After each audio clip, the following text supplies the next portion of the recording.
Know your Eames furniture.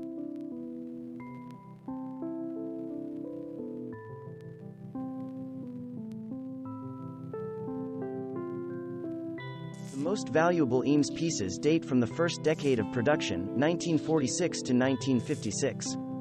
But pieces from the later 50s to the early 60s can have collectible value, too. The good news is, a lot of the work is signed, Wright says. About 70% of the pieces had paper decals, so the first thing to look for on the underside of a chair or table, or the inside a cabinet drawer, is a sticker, or the remnants of one. Not being marked doesn't mean something's a fake, Wright cautions. Labeling was a little loosey-goosey in the early years, but it's a good start. The paper stickers varied, depending on the year and article of furniture. But they were usually colored red, cream or black, or a combination. They usually say, Charles Eames, or, designed by Charles Eames. They bear in the name of the manufacturer, Herman Miller Furniture Company. With its logo, it looks like a pair of stylized antlers or a two-pronged crown. Underneath is written Zeeland, Michigan or Venice, California, the locales of the company's factories. Be wary if you see anything with a more specific address. 5-digit zip codes didn't exist in the 50s. Objects made with molded fiberglass, like the famous bucket and shell chairs mid-century furniture collectors clamor to own, often have decals bearing the name Zenith Plastics still intact. Another name to watch for, Tigret, which made the Eames line of toys. On wooden chairs, tables, and recliners, the sticker often includes the name Evans. The Evans Product Company manufactured the plywood the Eames used so artfully. This shouldn't be confused with mid-century designer Paul Evans. To ask if a piece has its original finish. In keeping with their mantra of functional furniture, the Eames weren't into fancy finishes, so a piece should have a soft patina, further augmented by the passage of decades. The earliest furniture was in muted colors, bright saturated hues came in later. But whatever the color, a real warning sign as if a piece is too bandbox fresh, too gleaming, says Wright. It should look a little worn, show its age, that's desirable.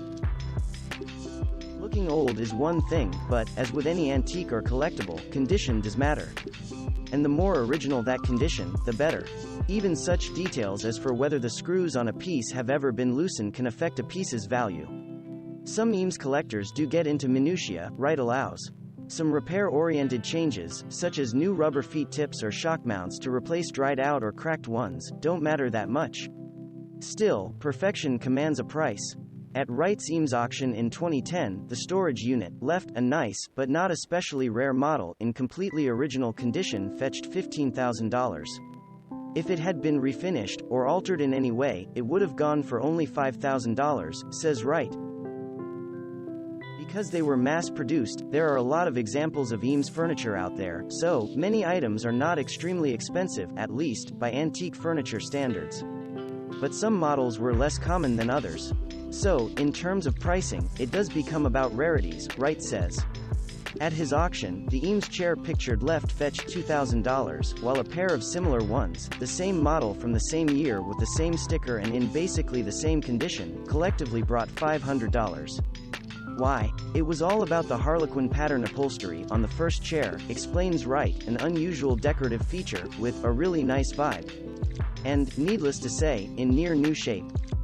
The Eames designed furniture for both offices and homes. If you're acquiring mainly for investment value, focus on the latter. The office furniture is generally worth less, has less collector cachet, Wright notes.